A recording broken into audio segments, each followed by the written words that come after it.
نحمده ونستعينه ونستغفره ونؤمن به ونتوكل عليه أشهد أن لا إله إلا الله وحده لا شريك له أشهد أن محمدا عبده ورسوله أرسله الله تعالى بالحق بشيرا ونذيرا وداعيا إلى الله بإذنه وسراجا منيرا أما بعد فإن خير الحديث كتاب الله وخير الهدي هدي محمد صلى الله عليه وسلم وشر الأمور محدثاتها وكل محدثة بدعة وكل بدعة ضلالة وكل ضلالة في النار.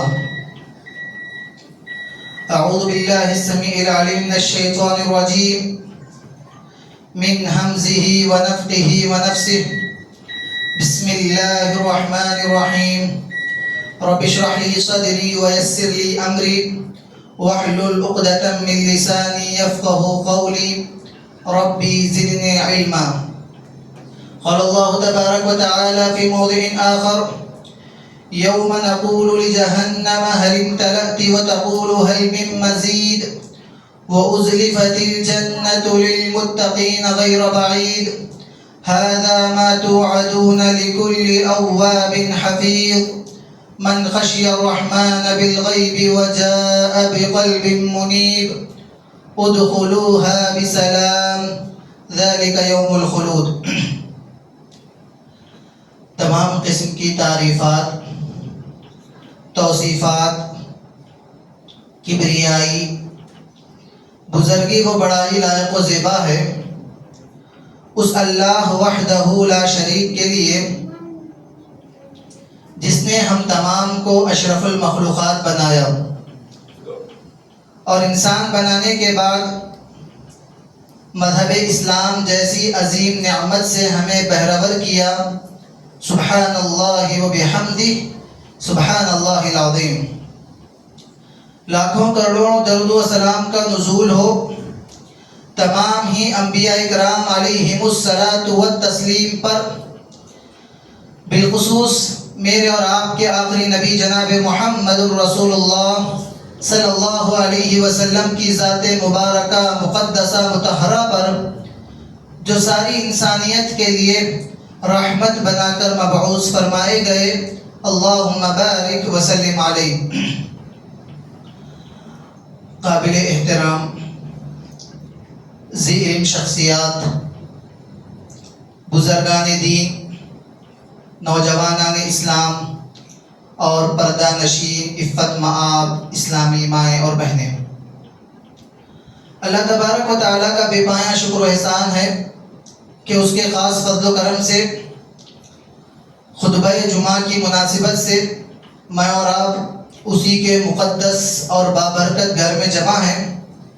اللہ تعالیٰ سے مل کر دعا کرتے ہیں کہ آج کے اس خطبہ جمعہ کے حوالے سے جو کچھ ہم کہیں اور سنیں اسے اپنی عملی زندگی میں نافذ کرنے کی ہمیں توفیق و سعادت نصیب فرما. آمین یا رب العالمین. محترم حاضرین گرامی، جیسا کہ ہم تمام اس بات سے بخوبی واقف ہیں کہ اللہ سبحانہ و تعالیٰ نے مجھے اور آپ کو جو دین اور جو شریعت عطا فرمائی ہے وہ دین کوئی عام اور دوسرے ادیان کی طرح کوئی دوسرا مذہب نہیں ہے، بلکہ یہ وہ دین ہے جسے فطری دین کہا جاتا ہے، جو انسان کی فطرت کے عین مطابق ہے. اور میرے اور آپ کی فطرت اور تمام انسانوں کی فطرت یہ ہے کہ ہم دنیا میں موجود تقریباً ہر چیز سے انسان سیکھتا رہتا ہے اور ہر چیز سے انسان متاثر ہوتا ہے. جن جن چیزوں سے انسان متاثر ہوتا ہے ان میں ایک سب سے بڑا کردار، سب سے بڑا فیکٹر ماحول، معاشرے اور سوسائٹی کا بھی ہوا کرتا ہے. کیونکہ جب کوئی انسان پیدا ہوتا ہے تو انسان کی ولادت کے حوالے سے جناب محمد الرسول اللہ صلی اللہ علیہ وسلم نے فرمایا کل مولود یولد علی الفطرہ فابواہ یہودانہ او ینصرانہ او یمجسانہ، کہ اللہ کے رسول نے فرمایا کہ ہر لڑکا، خواہ لڑکا ہو یا لڑکی ہو، جو بھی انسان اس روئے زمین پر پیدا ہوتا ہے، وجود لیتا ہے، فرمایا کل مولود یولد علی الفطرہ، کہ انسان اپنی فطرت پر پیدا ہوتا ہے۔ جب انسان بڑا ہونے لگتا ہے، کسی معاشرے اور کسی سوسائٹی میں، کسی گھر کے ماحول میں جب انسان بڑا ہوتا ہے تو فرمایا فَأَبَوَاهُ يُهَوِّدَانِهِ أَوْ يُنَصِّرَانِهِ أَوْ يُمَجِّسَانِهِ، اس کے جو ماں ہوتی ہے، اس کے جو باپ ہوتے ہیں، اس کے جو بھائی بہن ہوتے ہیں، رشتہ دار اعزا و اقارب ہوتے ہیں، آس پڑوس کے لوگ ہوتے ہیں، جس ماحول میں وہ بڑا ہوتا ہے، فرمایا جن جن لوگوں سے وہ متاثر ہوتا ہے، جو لوگ اس پر اثر انداز ہوتے ہیں، وہ لوگ اس کو یا تو یہودی بنا دیتے ہیں، یا نصرانی بنا دیتے ہیں، یا مجوسی بنا دیتے ہیں۔ لیکن اللہ کے رسول نے یہ نہیں فرمایا او یسلمانی، نہیں کہا، اللہ کے رسول نے فرمایا او یہودانی او ینصرانی او یمجسانی، یا تو یہودی بنائیں گے یا نصرانی بنائیں گے یا مجوسی بنائیں گے، لیکن اس کے والدین مسلمان بنائیں گے نہیں کہا۔ کیوں؟ کیونکہ انسان جب پیدا ہوتا ہے وہ فطرت پر پیدا ہوتا ہے، اور فطرت جو ہے اللہ تبارک و تعالیٰ نے فرمایا یہ جو دین ہے وہ انسان کی فطرت کے عین مطابق ہے، یعنی بچہ حالت اسلام میں پیدا ہوتا ہے، بعد میں جس معاشرے میں، جس سوسائٹی میں وہ رہتا ہے، اس ماحول سے متاثر ہو کر وہ کسی اور مذہب کو اختیار کر لیتا ہے۔ اگر ہم اور دیکھیں گے اللہ کے رسول صلی اللہ علیہ وسلم کو نصیحت کرتے ہوئے اللہ سبحانہ و تعالیٰ نے قرآن کریم میں فرمایا وَاصْبِرْ نَفْسَكَ مَعَ الَّذِينَ يَدْعُونَ، اللہ تبارک و تعالیٰ نے فرمایا کہ اے محمد صلی اللہ علیہ وسلم وَاصْبِرْ نَفْسَكَ، کہ آپ اپنے نفس کو ایسے لوگوں کے ساتھ رکھیے جو اللہ تبارک و تعالیٰ کا ذکر کرتے ہیں۔ حافظ ابن کثیر علیہ الرحمہ نے تفسیر ابن کثیر میں اس آیت کریمہ کی تفسیر کرتے ہوئے بیان فرمایا ہے کہ اللہ تبارک و تعالیٰ یہاں پر یہ کہنا چاہ رہے ہیں کہ یا محمد صلی اللہ علیہ وسلم اجلس مع الذین یذکرون اللہ، کہ آپ اپنے ایسے لوگوں کے ساتھ بیٹھا کیجئے، ایسے ماحول میں رہیے جو لوگ اللہ تبارک و تعالیٰ کا ذکر کرتے ہیں، بالغداۃ والعشی، صبح اور شام ان کا سب سے اہم کام یہ ہوتا ہے کہ وہ اپنی زبانوں کو ہمیشہ ذکر الہی سے ٹپ رکھتے ہیں۔ پتہ چلا کہ انسان جن لوگوں کے ساتھ رہتا ہے، جس ماحول میں رہتا ہے، جس معاشرے میں رہتا ہے، اس کا اثر اس انسان کی مکمل زندگی پہ پڑتا ہے۔ اور یہ نصیحت اللہ تبارک و تعالیٰ کس کو کر رہے ہیں؟ دنیا کی کسی اور انسان کو نہیں، کسی میرے اور آپ کی جیسی عام شخصیت کو نہیں، بلکہ اللہ کے رسول جو امام الانبیاء سید المرسلین ہیں انہیں کہا گیا وَاصْبِرْ نَفْسَكَ مَعَ الَّذِينَ، کہ اے محمد صلی اللہ علیہ وسلم آپ بھی ایسے لوگوں کے ساتھ رہیے۔ اور آپ کو معلوم ہونا چاہیے کہ اللہ کے رسول صلی اللہ علیہ وسلم کی جو بعثت ہوئی ہے، اللہ تبارک و تعالیٰ نے اس روئے زمین کی سب سے بہترین مخلوق میں اور انسانوں کے درمیان جو سب سے معزز اور بابرکت اور شرف والے لوگ تھے، اللہ تبارک و تعالیٰ نے ایسے ماحول میں اللہ کے رسول صلی اللہ علیہ وسلم کو وجود بخشا۔ کیونکہ اللہ کے رسول صلی اللہ علیہ وسلم جس خاندان سے، جس معاشرے سے، جس سوسائٹی سے آتے ہیں، اگر ہم اس کا جائزہ لیتے ہیں تو اللہ کے رسول صلی اللہ علیہ وسلم نے خود فرمایا تھا، ایک حدیث میں صحیح مسلم کی روایت ہے، اللہ تبارک و تعالیٰ فرماتے ہیں ان اللہ اصطفى کنانہ من ولد اسماعیل واصطفى قریشا من کنانہ واصطفى بنی ہاشم من قریش واصطفانی من بنی ہاشم، او کما قال علیہ الصلوۃ والسلام۔ اللہ کے رسول نے کیا فرمایا کہ اللہ تبارک و تعالیٰ نے کنانہ کو حضرت اسماعیل علیہ السلام کی اولاد میں سے کنانہ کو منتخب کیا، پھر کنانہ کی اولاد میں کئی سارے اس کے لوگ تھے، خاندان تھے، قبیلے تھے، لیکن ان تمام میں جو سب سے شرف والا جو شخص تھا قریش، اللہ تبارک و تعالیٰ اس کا انتخاب کیا۔ پھر فرمایا قریش کی آل اولاد میں بہت سارے لوگ تھے، لیکن اللہ تبارک و تعالیٰ نے قریش کی اولاد میں سے بنو ہاشم کا انتخاب کیا، اور پورے بنو ہاشم میں اللہ تبارک و تعالیٰ نے مجھے منتخب کیا، جناب محمد رسول اللہ صلی اللہ علیہ وسلم نے فرمایا۔ تو سیرت نگاروں نے لکھا ہے کہ اللہ تبارک و تعالیٰ نے اللہ کے رسول صلی اللہ علیہ وسلم کو جو خاندان، جو سوسائٹی اور جو حسب و نسب اللہ تبارک و تعالیٰ نے عطا کیا ہے، یہ بھی اس کے کسی بھی انسان کی زندگی میں کتنا اثر انداز ہوتا ہے اس سے اندازہ لگایا جا سکتا ہے کہ حضرت آدم علیہ السلام سے لے کر جو نسب نامہ اللہ کے رسول صلی اللہ علیہ وسلم کا آتھینٹکلی حضرت ابراہیم علیہ السلام تک پہنچتا ہے، حضرت اسماعیل علیہ السلام کے توسط سے۔ فرمایا اگر آپ اس پورے نسب نامے کو دیکھیں گے، پورے شجرے کو دیکھیں گے، تو آپ کو ایک بھی ناجائز اولاد اس شجرے میں نظر نہیں آئے گی۔ اللہ اکبر! یعنی اللہ تبارک و تعالیٰ نے جب رسول کا انتخاب کرنا، اللہ تبارک و تعالیٰ نے منتخب کرنے کا ارادہ کیا، تو فرمایا پوری نسل کو اللہ تبارک و تعالیٰ نے پاک ستھرا اور نہایت ہی بہترین اور محفوظ کیا تمام قسم کی غلاظتوں سے۔ تو اسے پتہ چلتا ہے کہ میرے اور آپ کی زندگی میں، میری اور آپ کی اور اولاد کی زندگی میں، ہماری پوری ذریت کی زندگی میں یہ تمام چیزیں، یہ معاشرہ، یہ سوسائٹی، یہ خاندان، یہ قبیلہ کس قدر اثر انداز ہوتے ہیں، اسے ہم کبھی بھی نظر انداز نہیں کر سکتے۔ بات حضرت ابراہیم علیہ السلام کی ہو رہی تھی۔ اگر ہم حضرت ابراہیم علیہ السلام کا تذکرہ کریں گے اور ان کی زندگی کا جائزہ لیں گے تو آپ کو معلوم ہوگا، ابھی پچھلے ایام میں عید الاضحیٰ گزری ہے، حضرت ابراہیم علیہ السلام کے حوالے سے ہم نے بہت ساری باتیں، بہت ساری ان کی زندگی کے حوالے سے، ان کی سیرت کے حوالے سے ہم نے کئی سارے واقعات ہم نے سن رکھے ہوں، اور اس میں ایک واقعہ جو نہایت ہی مشہور ہے، میں نے اور آپ نے، ہر کسی نے اس واقعے کو سنا ہوگا عید الاضحیٰ کے حوالے سے، کہ فرمایا جب اللہ تبارک و تعالیٰ نے حکم دیا کہ اپنے بیٹے اسماعیل اور اپنی بیوی حضرت حاجر علیہ السلام ان دونوں کو عرب کے بے آب و گیا سنسان میں چھوڑ آؤ، تو حضرت ابراہیم علیہ السلام جب ان دونوں کو وہاں چھوڑ آتے ہیں تو اللہ تبارک و تعالیٰ سے دعا کرتے ہیں، اور اللہ تعالیٰ نے اس دعا کو قرآن کریم میں نقل فرمایا ہے۔ ہم نے اور آپ نے کئی مرتبہ یہ واقعہ سنا، لیکن جو وجہ استشہاد ہے وہ یہ ہے، دعا کرتے ہیں ربنا انی اسکنت من ذریتی بواد غیر ذی زرع عند بیتک المحرم۔ کیا فرمایا؟ فرمایا کیا ہے میرے پروردگار، تیرے حکم سے میں نے اپنی اولاد کو، میری ذریت کو ایک بے آب و گیا ویران سنسان میں چھوڑ دیا، ایک ایسی جگہ پر جہاں پر نہ کوئی چرند ہے، نہ پرند ہے، نہ کوئی انسان ہے، کوئی آتا ہے، کوئی جاتا نہیں، بالکل ویران سے ایک صحرا میں نے اپنی ذریت کو چھوڑ دیا۔ لیکن ساتھ میں ایک بات حضرت ابراہیم علیہ السلام کہتے ہیں عند بیتک المحرم، فرمایا میں نے ایک بابرکت اور مقدس جو گھر تیرا ہے اس گھر کے اطراف میں ان کو چھوڑا ہے، تاکہ اس ماحول میں وہ رہیں، اس سوسائٹی میں وہ رہیں، اس بابرکت گھر کے اطراف جب میری ذریت رہے گی تو وہ ذریت کبھی برباد نہیں ہو سکتی، کبھی گمراہ نہیں ہو سکتی۔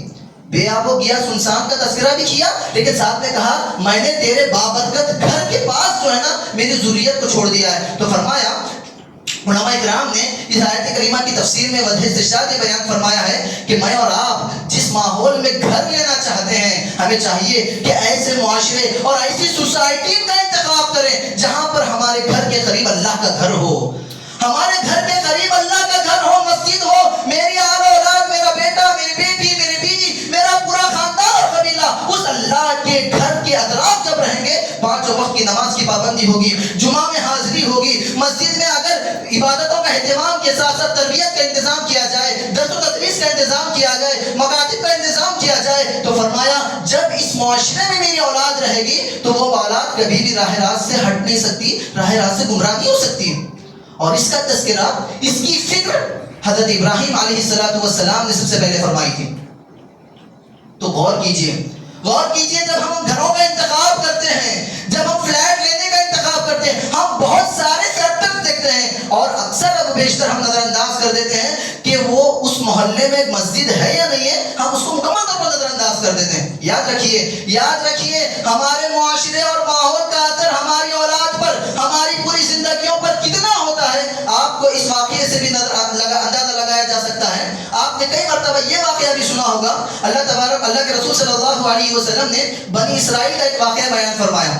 بنی اسرائیل میں ایک شخص تھا، اس شخص نے 99 قتل کر دیے تھے، اور اس کے بعد اس نے ایک عابد سے ملاقات کی جو عالم نہیں تھا، جسے دین کے بارے میں، شریعت کے بارے میں کچھ علم نہیں تھا، عبادت گزار تھا، صبح شام اللہ کے ذکر و اذکار میں مشغول رہا کرتا تھا، اس شخص کو عابد کہا جاتا ہے۔ اس نے اس عابد سے ملاقات کی، اس نے کہا کہ میں نے اتنے قتل کیے، کیا مجھے معافی مل سکتی ہے؟ اس نے انکار کر دیا، تو اس شخص نے کیا کیا، اس عابد کا بھی قتل کر دیا، عابد کو بھی ختم کر دیا، جہاں 99 میں نے قتل کیا تو اور قتل صحیح، اس نے 100 قتل کر دیے۔ اس کے بعد وہ ایک عالم سے ملاقات کرتا ہے، اور اس عالم سے ملاقات کر کے کہتا ہے کہ میں نے پورا واقعہ سناتا ہے کہ میں نے ابھی تک ٹوٹل 100 قتل کیا، مجھے کیا کرنا چاہیے، میں سدھرنا چاہتا ہوں۔ تو اس عالم نے جو بات کہی تھی میرے اور آپ کے لیے نشان راہ ہے، اس نے کہا کہ تم سب سے پہلے اس علاقے کو چھوڑ دو، تم سب سے پہلے اس بستی کو چھوڑ دو، تم جس علاقے میں رہ رہے ہو، جس بستی میں رہ رہے ہو، جس ماحول میں تم سانس لے رہے ہو، اگر اس ماحول میں تم اور رہو گے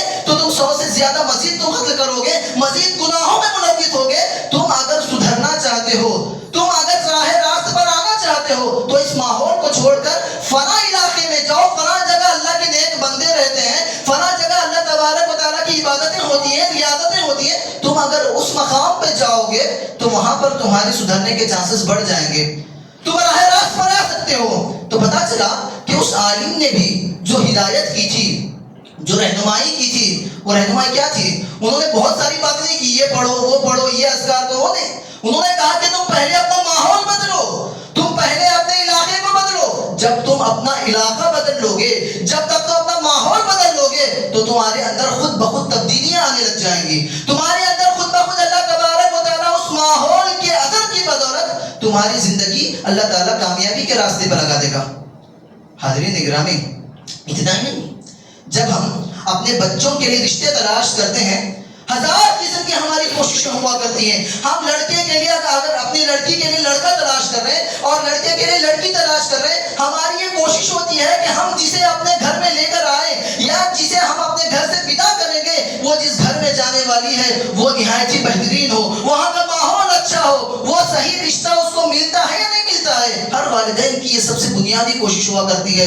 لیکن یاد رکھیے، اس کا جو پیرامیٹر اللہ کے رسول صلی اللہ علیہ وسلم نے بیان فرمایا، کیا کہا اللہ کے رسول نے؟ تم ان کے بہت ساری چیزوں کو دیکھنے کی ضرورت نہیں ہے. فرمایا الرجل علی دین خلیلہ فلینظر احدکم من یخالل. اللہ اکبر. فرمایا اگر تم کسی انسان کے بارے میں تحقیق کرنا چاہتے ہو، اگر تم کسی شخص کی انکوائری کرنا چاہتے ہو کہ فلاں شخص کیسا ہے، اس کا کیریکٹر کیسا ہے، وہ انسان صحیح انسان ہے کہ غلط انسان ہے، فرمایا تم اس سے مت ملو. الرجل علی دین خلیلہ، کہ ایک انسان اپنے دوست کے مذہب پہ ہوتا ہے، اپنے دوست کے طور طریقے پہ ہوتا ہے، اپنے دوست کے راستے پہ ہوتا ہے. اب اس کا دوست اگر صحیح ہے، اگر آپ کسی کے بارے میں تحقیق کر رہے ہیں، ان کے دوست احباب کو دیکھیے، ان کے حلقہ احباب کا جائزہ لیجیے. اگر آپ کو لگے کہ اس شخص کے حلقہ احباب میں نیک لوگ ہیں، صالح لوگ ہیں، ایسے لوگ ہیں جو ہمیشہ 5 وقت کی نمازوں کی پابندی کرتے ہیں، ذکر و اذکار کرتے ہیں، اللہ کا تقویٰ اور اللہ کا ڈر ان کے اندر ہے، تو آنکھ بند کر کے اس شخص پہ اعتماد کر لینا. کیونکہ اگر اس شخص کے اندر برائیاں ہوں گی بھی تو ان لوگوں کی صحبت کی وجہ سے، ان لوگوں کے ساتھ رہنے کی وجہ سے اللہ سبحانہ و تعالیٰ اس انسان کے اندر بھی تبدیلیاں لے کر آیا تھا. کتنے ایسے لوگ ہوں گے صرف دوستانے میں پلان بن جاتا ہے کہ چلو آج فلاں جگہ چلنا ہے، آج فلاں جگہ چلنا ہے. کبھی کسی بیان میں چلے گئے تو لوگ کسی بیان میں آ جاتے ہیں، ان کی زندگیاں بدل جاتی ہیں. لوگ اگر وہی کوئی پلان بنتا ہے کسی غلط جگہ جانے کا، کسی گمراہی والی جگہ جانے کا، ایسی جگہ جانے کا جہاں پر گناہ کے کام ہوتے ہیں، جہاں پہ فسق و فجور ہوتا ہے، اگر دوست احباب کے ساتھ انسان وہاں چلا جائے تو یاد رکھیے اس ماحول کی وجہ سے وہ انسان بھی بگڑ جاتا ہے اور وہ انسان بھی وہ تمام گناہ کرنے لگ جاتا ہے. کتنے ایسے لوگ ہوں گے جن کے دوست احباب پان گٹکا کھاتے ہیں، شراب پیتے ہیں، سگریٹ پیتے ہیں. اس قسم کے اگر آپ کے دوست احباب ہوں گے تو کبھی نہ کبھی ایسا موقع آئے گا کہ وہ دوست احباب آپ کو بھی کہیں گے کہ تم بھی پیو، 1 مرتبہ ٹرائی کیجئے، 2 مرتبہ ٹرائی کیجئے، کچھ نہیں ہوتا ہے، مزہ آتا ہے. یا 1000 قسم کی ایسی دلیلیں آپ کے سامنے پیش کریں گے کہ آپ مجبور ہو گئے 1 مرتبہ ٹرائی کرنے لگ جائیں گے. پھر ایسی لت اور ایسی عادت لگے گی کہ آپ اس کے غلام بن کے رہ جائیں گے. کس وجہ سے ہو رہا ہے؟ آپ کی صحبت کی وجہ سے. آپ کی صحبت کی وجہ سے ایک انسان پر، میں نے پہلے کہا کہ انسان پر اس کے ماحول کا بہت بڑا اثر ہوتا ہے. ماحول کے ساتھ ساتھ اس کے گھر کے ماحول کے ساتھ ساتھ اس کے اطراف و اکناف کے ماحول کا اثر اس انسان کو اس سے بھی زیادہ ہوتا ہے. ابن خلدون علیہ الرحمہ نہایت ہی مشہور شخصیت ہے. علم عبرانیات میں انہوں نے کتاب لکھی ہے مقدمہ ابن خلدون. پورے انسان کی شخصیت اور قوموں کے عروج و زوال پر اور انسانیت کے حوالے سے انہوں نے بہت ساری ریسرچ کی ہے. انہوں نے اپنی کتاب میں ایک بات لکھی ہے کہ انسان پر جو اثر ہوتا ہے، اثر المیاء علی الانسان اقوى من اثر الذریہ اور من اثر الاقوام. کہ فرمایا کہ ایک انسان پر اس کی جو آل اولاد ہوتی ہے، اس کا جو خاندان ہوتا ہے، اس کا جو قبیلہ ہوتا ہے، اس سے زیادہ اثر المیاء، کہ وہ جس ماحول میں رہتا ہے، وہ جس علاقے میں رہتا ہے، اس کا اثر اس کے خاندان سے زیادہ انسان قبول کرتا ہے. تو فرمایا جب ہم خاندان کو تو آپ انتخاب نہیں کر سکتے، خاندان تو بائی ڈیفالٹ ہوتا ہے. آپ جس کے باپ ہیں، آپ جس کے بیٹے ہیں، آپ جس کے بھائی ہیں، آپ جس کے بہن ہیں اور آپ جس کے رشتہ دار ہیں، آپ اسے بدل نہیں سکتے. لیکن فرمایا آپ معاشرے کو بدل سکتے ہیں، آپ اپنے ماحول کو بدل سکتے ہیں، آپ اپنی سوسائٹی کو بدل سکتے ہیں. تو ہمیں چاہیے کہ ہم ایسے ماحول کا انتخاب کریں، ہمیں چاہیے کہ ہم ایسی سوسائٹی کا انتخاب کریں جہاں پر رہنے سے میں بھی محفوظ رہ سکوں، میری یہ ذریت بھی محفوظ رہ سکے، میری آل اولاد بھی محفوظ رہ سکے. اور یاد رکھیے ہمیں صرف اپنی فکر نہیں کرنی ہے، ہمیں صرف اپنی فکر نہیں کرنی ہے، اپنے ساتھ ساتھ ہمیں پوری آل و اولاد کی، ہماری پوری ذریت کی فکر کرنی ہے۔ دلیل کیا ہے؟ دلیل حضرت ابراہیم علیہ السلام کی زندگی سے ہمیں دلیل ملتی ہے۔ فرماتے ہیں اللہ تبارک و تعالیٰ نے ان کی دعا کا تذکرہ فرمایا، انہوں نے دعا کی ربنا وابعث فیہم رسولا منہم یتلو علیہم آیاتی۔ جب انہوں نے مکہ المکرمہ کے حوالے سے جب اپنے بیٹے کا تذکرہ کیا اور اپنی بیوی کا تذکرہ کیا، اس کے بعد انہوں نے ایک اور دعا کی، فرمایا ربنا وابعث فیہم، میں اپنی آل و اولاد کو تیرے مقدس گھر کے پاس چھوڑ تو رہا ہوں، لیکن فرمایا وہاں پر ایک ایسے نبی کو بھیجنا، ربنا وابعث فیہم رسولا، جو کہ رسول ہو، یتلو علیہم آیاتی، جو انہیں آیتیں پڑھ کر سنائے، ان کی تذکیر کرے، ان کا تزکیہ کرے، ان کی اصلاح کرے۔ اور یہ دعا کرنے کے 2000 سال کے بعد اللہ تبارک و تعالیٰ نے اللہ کے رسول صلی اللہ علیہ وسلم کو اس علاقے میں مبعوث فرمایا جو انہی کی ذریت سے تھا۔ تو مفسرین کرام نے اس آیت کریمہ کی تفسیر میں بیان فرمایا ہے کہ ہم جب دعا کریں گے، صرف اپنے لیے دعا نہیں کرنا ہے، اپنی ذریت کے لیے دعا کریں گے تو ہماری دعاؤں کا اثر آج اور کل میں نہیں بلکہ کئی ہزار سال کے بعد بھی نظر آ سکتا ہے۔ اللہ اکبر۔ جیسا کہ حضرت ابراہیم علیہ السلام کی دعا تھی کہ اللہ کے رسول صلی اللہ علیہ وسلم کئی ہزار سال کے بعد اس علاقے میں اسی جگہ پر مبعوث کیے جاتے ہیں اور اسی خاندان اور اسی قبیلے سے مبعوث کیے جاتے ہیں۔ اللہ اکبر۔ تو ضروری ہے کہ ہم جس معاشرے میں رہ رہے ہیں، جس خاندان میں رہ رہے ہیں اور جس علاقے میں رہ رہے ہیں، ہمیں چاہیے کہ ہم اس علاقے کا جائزہ لیں، اور جائزہ لینے کے بعد اگر ہمیں پتہ چلتا ہے کہ ہمارے معاشرے میں بہت ساری برائیاں ہیں، بہت ساری پریشانیاں ہیں، بہت سارے مسائل ہیں، تو تب کیا کیا جائے؟ عموماً ہم کیا کرتے ہیں؟ تمام چیزوں کو دیکھ کر خاموشی اختیار کرتے ہیں۔ ہمیں چاہتے ہیں کہ ہمارا تو کوئی لینا دینا ہے نہیں اس سے، ہم خاموشی اختیار کرتے ہیں۔ یاد رکھیے اللہ تبارک و تعالیٰ نے قرآن کریم میں میرے اور آپ کے لیے، ہماری سوسائٹی، ہمارے معاشرے کے لیے فرمایا وَاتَّقُوا فِتْنَةً لَا تُصِيبَنَّ الَّذِينَ ظَلَمُوا مِنكُمْ خَاصَّةً، فرمایا ایسے فتنے سے بچو، ایسے ماحول سے بچو، ایسے مسائل سے بچو، ایسے پرابلم سے بچو کہ جس کے نتیجے میں اگر کوئی عذاب اللہ تبارک و تعالیٰ کا آئے گا، فرمایا وہ صرف مخصوص ظلم کرنے والوں پہ نہیں پہنچے گا بلکہ ساری انسانیت کو، سارے علاقے میں رہنے والوں کو اپنی لپیٹ میں لے لے گا۔ حضرت ابن عباس رضی اللہ عنہ مفسر قرآن ہے، نہایت جلیل القدر صحابی ہے، فرماتے ہیں اس آیت کریمہ کی تفسیر میں لکھتے ہیں کہ اللہ تبارک و تعالیٰ کا یہ قانون ہے کہ اللہ تبارک و تعالیٰ جو انسان گنہگار ہوگا اسی کو عذاب دے گا، اس کے علاوہ اس کے عذاب کا بدلہ کسی دوسرے انسان کو نہیں دے گا۔ آپ نے گناہ کیا ہے تو آپ کا بدلہ آپ کو ہی ملے گا، آپ کے باپ کو، آپ کی ماں کو، آپ کے بھائی کو، آپ کے بہن کو، آپ کے دوست کو، آپ کے رشتہ دار کو، کسی کو نہیں ملے گا۔ فرمایا وَلَا تَزِرُ وَازِرَةٌ وِزْرَ أُخْرَى، اللہ تعالیٰ نے قرآن کریم میں سورہ نجم میں فرمایا وَلَا تَزِرُ وَازِرَةٌ وِزْرَ أُخْرَى، کہ کسی ایک انسان کا بوجھ دوسرا انسان نہیں اٹھائے گا۔ جو انسان جو کچھ کرے گا اس انسان کا پھل، اس انسان کا بدلہ اسی کو ملنے والا ہے۔ فرمایا یہ اللہ تعالیٰ کا قانون ہے، لیکن یہی قانون بدل جاتا ہے۔ ابن عباس رضی اللہ عنہ فرماتے ہیں اللہ تعالیٰ کا یہ قانون بدل جاتا ہے جب ایک معاشرے میں، ایک ماحول اور ایک سوسائٹی میں گناہ ہو رہے ہیں، غلطیاں ہو رہی ہیں، اور کئی ساری چیزیں خرافات ہو رہی ہیں۔ ان خرافات کو دیکھ کر اگر آپ خاموش رہتے ہیں، اگر آپ اپنا امر بالمعروف و نہی عن المنکر کا فریضہ انجام نہیں دیتے، اس ماحول کو سدھارنے کی فکر آپ نہیں کرتے ہیں، اس ماحول کو سدھارنے کی، اس کی تربیت کرنے کی، اس کو سدھارنے کی کوششیں اگر ہمارے ذریعے نہیں ہوگی، فرمایا اللہ تعالیٰ کا یہ جو قانون ہے وہ بدل جاتا ہے۔ اللہ کا یہ قانون بدل جاتا ہے، اور جب اللہ کا عذاب آتا ہے تو عذاب میں صرف وہ لوگ نہیں ڈوبیں گے، وہ لوگ اس عذاب سے متاثر نہیں ہوں گے جو انہوں نے غلط کام کیے، بلکہ وہ لوگ بھی اس عذاب کی زد میں آ جائیں گے جو خاموشی سے طرفہ تماشا بنے بیٹھے تھے، ساری چیزیں دیکھ کر خاموشی اختیار کیے ہوئے تھے کہ ہمارا تو اس سے کوئی لینا دینا نہیں ہے۔ کیوں لینا دینا نہیں ہے میرے بھائی؟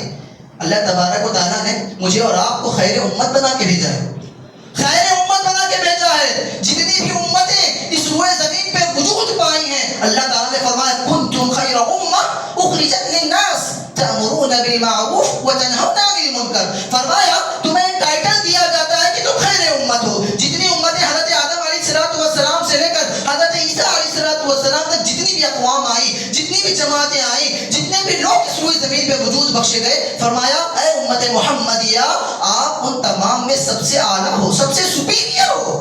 فرمایا جب تمہیں ایک ٹائٹل دیا گیا تو اس کے ساتھ کچھ ریسپانسبلٹیز بھی آئیں گی، صرف رائٹس کی بات نہیں کرنا، رائٹس کے ساتھ ڈیوٹیز بھی آئیں گی. فرمایا تمہاری ڈیوٹی ہے تأمرون بالمعروف وتنہون عن المنکر. اخرجت للناس کہا تم لوگوں کے لیے پیدا کیے گئے ہو، صرف اپنے لیے نہیں، اپنی ذات کے لیے نہیں. آپ کو اپنی ذات کے ساتھ ساتھ اپنے خاندان کے ساتھ ساتھ اپنے اطراف و اکناف کے لوگوں کی فکر کرنا بھی یہ میری اور آپ کی ریسپانسبلٹی ہے. میں اور آپ جس معاشرے، جس ماحول اور جس سوسائٹی میں رہتے ہیں، اس ماحول کا اثر قبول کرنے کے بجائے ہمیں اس ماحول پہ اثر انداز ہونے والا بننا ہے.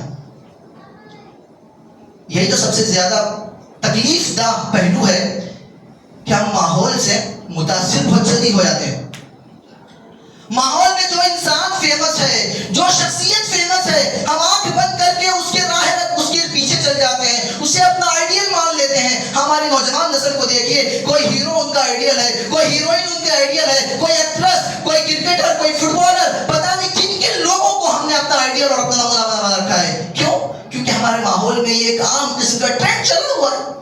ارے آپ کو آئیڈیل بنانا ہے، فرمایا لقد کان لکم فی رسول اللہ اسوۃ حسنہ. آئیڈیل بنائیے نبی کی زندگی کو. اگر آپ کو آئیڈیل بنانا ہے حضرت ابراہیم علیہ السلام کی زندگی کو آئیڈیل بنائیے، کیونکہ یہ وہ دو ایسے انبیاء کرام ہیں جنہیں اللہ تعالیٰ نے اپنا خلیل، اپنا حبیب بنایا ہے. اور ان کے بارے میں خود قرآن نے کہا کہ ان کی زندگی اسوہ ہے، ان کی زندگی آئیڈیل ہے، ان کی زندگی نمونہ ہے. اگر ہم اپنی زندگی میں کامیاب ہونا چاہتے ہیں، اگر ہم اپنے ماحول پہ اثر انداز ہونا چاہتے ہیں، ماحول پر آپ یہ سوچتے ہوں گے کہ ہم جس ماحول میں رہ رہے ہیں ہم اس ماحول کو بدل نہیں سکتے، ہم اس ماحول سے اپنا اثر قبول کر لیتے ہیں، ہم اس ماحول پر اثر نہیں ڈال سکتے.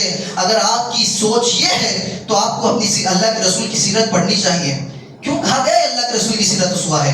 کیونکہ پڑھ کے دیکھیے اللہ کے رسول کی سیرت. ایک ایسے ماحول میں جنم لیتے ہیں جس ماحول میں ہر قسم کی برائیاں عام تھیں. زمانہ جاہلیت، آپ سیرت کی کتابیں پڑھیے، میرے پاس وقت نہیں ہے. آپ سیرت کی کتابیں زمانہ جاہلیت کا اگر آپ تذکرہ پڑھیں گے تو کوئی ایسی گمراہی، کوئی ایسی برائی، کوئی ایسا گناہ نہیں تھا جو اس معاشرے میں عام تھا.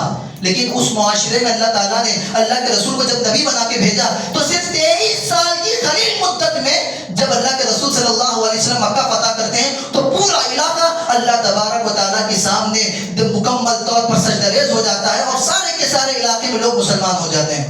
پورا ماحول بدل جاتا ہے، پورا علاقہ بدل جاتا ہے. کیسے؟ صرف ایک شخصیت ہے.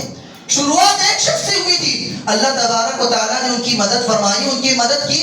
تو ایسی صورت میں اگر میں اور آپ بھی چاہتے ہیں کہ ہم اپنے علاقے میں، اپنی سوسائٹی میں بدلاؤ لائیں، تو یاد رکھیے بدلاؤ مجھے اور آپ کو اپنی ذات سے لانے کی ضرورت ہے. اور ہم جس معاشرے میں رہتے ہیں اس معاشرے کا یاد رکھیے. آپ سیرت کا مطالعہ کر کے دیکھیں، کئی ساری آپ کو ایسی حدیثیں ملیں گی جس سے پتہ چلتا ہے کہ انسان اپنے آس پاس کے لوگوں سے بہت متاثر ہوتا ہے. صرف لوگوں سے نہیں بلکہ اگر آپ حدیث پاک کا مطالعہ کریں گے تو پتہ چلتا ہے کہ انسان لوگوں کے ساتھ ساتھ جانوروں سے بھی متاثر ہوتا ہے. اللہ اکبر، کتنی بڑی بات ہے. ہمارے اطراف جو جانور ہوتے ہیں، اللہ کے رسول نے فرمایا کہ جو انسان اونٹ پالتا ہے، جو انسان گھوڑا پالتا ہے، فرمایا اس انسان کی طبیعت میں تھوڑا فخر آتا ہے، تھوڑا تکبر آتا ہے. وہی جو انسان بکری پالتا ہے اس کے دل میں، اس کی طبیعت میں نرمی ہوتی ہے، سکون ہوتا ہے، اس کی زندگی میں اس قسم کا تکبر نہیں ہوتا جو ایک اونٹ پالنے والے اور گھوڑے پالنے والے میں ہوتا ہے. کیا مطلب؟ دلیل مطلب کیا ہے؟ مطلب یہ ہے کہ انسان جس جانور کے آس پاس رہتا ہے، فرمایا اس کا اثر اس شخصیت پہ ہوتا ہے، اور اس جانور کا اثر بھی انسان قبول کرتا ہے. اللہ اکبر. اسی لیے جو قومیں کتے پالتی ہیں، جو قومیں خنزیر پالتی ہیں، آپ ان قوم کا جائزہ لے کے دیکھیے کہ ان کے اندر بے حیائی کیسی عام ہوگی، ان کے اندر کس قسم کے گناہ ہیں. وہ تمام چیزیں ریفلیکٹ کرتی ہیں جو ان جانوروں میں ہوتی ہیں، جس معاشرے میں، جس سوسائٹی میں وہ رہتے ہیں، وہ ان کی ذات سے نظر آتی ہیں. تو یاد رکھیے میرے بھائیو، وقت کافی ہو چکا ہے، پہلے ہی تھوڑا سا وقت زیادہ ہی ہو گیا تھا. بس میں آج کے اس خطبہ جمعہ کے حوالے سے پیغام دینا چاہتا ہوں کہ یاد رکھیے اگر ہم اپنے آپ کو سدھارنا چاہتے ہیں تو ہمیں بہترین ماحول کا انتخاب کرنے کی ضرورت ہے. اگر اپنے بچوں کو سدھارنا چاہتے ہیں، یاد رکھیے بہترین اسکول کا انتخاب کرنے کی ضرورت ہے، بہترین کالج کا انتخاب کرنے کی ضرورت ہے، بہترین اداروں کا انتخاب کرنے کی ضرورت ہے. اگر آپ یہ سمجھیں کہ اس ادارے میں تعلیم اچھی ہوتی ہے، اگر آپ یہ سمجھ جائیں گے کہ وہاں پر تربیت کیا ہوتی ہے، وہاں پر ماحول کیسا ہے، وہاں پر کس قسم کے لوگ رہتے ہیں، اگر آپ ان تمام کو نظر انداز کر کے صرف تعلیم پہ فوکس کریں گے تو یاد رکھیے آپ کی اولاد بہت زیادہ ایجوکیٹڈ اور تعلیم یافتہ تو بنے گی، لیکن بڑے ہوتے ہوتے اس کا کالج ختم ہوتے ہوتے وہ آپ کی اولاد آپ کے ہاتھ سے نکل چکی ہوگی. کئی ایسے واقعات ہمارے سامنے موجود ہیں. ہم صرف ان چیزوں کو بنیاد بناتے ہیں کہ وہاں تعلیم اچھی ہوتی ہے, وہ غیر مسلموں کے ادارے ہیں, وہاں پر بالکل فحاشی ہوتی ہے, عریانیت ہوتی ہے, ہر قسم کی برائیاں اس کالج میں, اس انسٹیٹیوٹ میں, اس یونیورسٹی میں ہوتی ہیں, لیکن وہاں تعلیم اچھی ہوتی ہے. مولوی صاحب اسی لیے اپنے بچوں کو وہاں ڈالے تھے. یاد رکھیے آپ کا بچہ تعلیم یافتہ تو بنے گا لیکن مسلمان نہیں رہے گا, مسلمان نہیں رہے گا, اور وہ اسلام سے اس قدر دور ہو جائے گا کہ علامہ اقبال نے کہا تھا نا, ہم سمجھتے تھے کہ لائے گے فراغت تعلیم, کیا خبر تھی کہ چلائے گا الحاد بھی ساتھ. خوش تو ہیں ہم بھی جوانوں کی ترقی سے مگر لب خنداں سے نکل جاتی ہے فریاد بھی ساتھ. ہم سمجھتے تھے کہ تعلیم آنے سے ہمارے معاشرے میں, ہمارے گھر میں, ہمارے علاقے میں خوشی آئے گی, سکون آئے گا, ہم ترقی یافتہ ہوں گے, لیکن کیا خبر تھی کہ چلائے گا الحاد بھی ساتھ. آج ہماری نوجوان نسل جو بڑے بڑے کالجز میں, بڑی بڑی یونیورسٹیز میں پڑھ رہے ہیں, اس ماحول سے اس قدر متاثر ہو چکے ہیں کہ وہ اپنے دین سے ہاتھ دھو بیٹھے ہیں, اپنی نسل سے, اپنے ایمان سے ہاتھ دھو بیٹھے. اللہ اکبر. ایک وقت کی نماز نہیں پڑھتے, ایک وقت کی نماز نہیں پڑھتے. ان کے پاس اسلام کا مطلب یہی ہے کہ جمعہ کے دن بس نماز پڑھ لی جائے کافی ہے, یا عیدین پہ نماز پڑھ لی جائے کافی ہے. کہاں سے آ رہے ہیں؟ اور اسلام کے اوپر انسانیت, یہ تو ایک الگ ٹرین چلا ہوا ہے. کیوں؟ یہ آج ہمارے معاشرے کا اثر ہے, ہمارے ماحول کا اثر ہے. اور ہم یہ وقت کافی ہو چکا ہے, باتیں کئی ساری ہیں, ہم ڈیجیٹل دور میں بھی جی رہے ہیں. سوشل میڈیا کا جو پلیٹ فارمز ہوتے ہیں یہ بھی ایک قسم کا ماحول ہے میرے بھائیوں. ہم کن کن چیزوں کو کنزرو کر رہے ہیں, ہم کن کن چیزوں کو یوز کر رہے ہیں, ہمارے سامنے کیا کیا چیزیں پروسی جا رہی ہیں, یہ بھی ایک ماحول کا کردار ادا کرتے ہیں, اور اس کا اثر ہماری نوجوان نسل پہ بھی ہو رہا ہے. ہم سمجھتے ہیں کہ اسلام سے اوپر انسانیت کا دھرم ہے. کئی سارے ایسے کمنٹس آتے ہیں جو مسلمانوں کے ہوتے ہیں. اللہ اکبر. یہ سوچ کہاں سے آ رہی ہے, یہ فکر کہاں سے آ رہی ہے؟ یہ اسی ماحول کا اثر ہے, اسی ماحول کا اثر ہے جس ماحول میں میں اور آپ جی رہے ہیں, جس ماحول میں ہماری نوجوان نسلیں جی رہی ہیں. اور یاد رکھیے اگر یہی چیز برقرار رہے گی تو پھر دین و اسلام سے کوئی واسطہ ہماری آنے والی نسلوں سے نہیں رہے. غرض باتیں بہت ساری ہیں, اللہ تعالیٰ سے مل کر دعا کرتے ہیں کہ الہ العالمین کہنے سننے سے زیادہ ہم تمام کو اپنی فکر کرنے کی توفیق عطا فرما, اپنی آل اولاد کی فکر کرنے کی توفیق عطا فرما. ہم جس معاشرے میں, جس ماحول میں زندگی جی رہے ہیں, اے اللہ سبحانہ و تعالیٰ اس پورے معاشرے کی فکر کرنے کی ہمیں توفیق و سعادت نصیب فرما. اے اللہ سبحانہ و تعالیٰ ہماری آل اولاد کو, ہماری ذریت کو تیرے دین اسلام کا خادم بنا, اور انہیں ایسا ماحول اور ایسی سوسائٹی عطا فرما جو صرف اور صرف تیرے دین کے راستے پر چلنے والی ہوں. آمین یا رب العالمین. آخری دعا بس یہی ہے کہ اللہ سبحانہ و تعالیٰ جیسے ہم یہاں بیٹھے ہوئے ہیں, ہم تمام کو جنت الفردوس میں اعلیٰ مقام نصیب فرما. آمین یا رب العالمین. وآخر دعوانا ان الحمد للہ رب العالمین.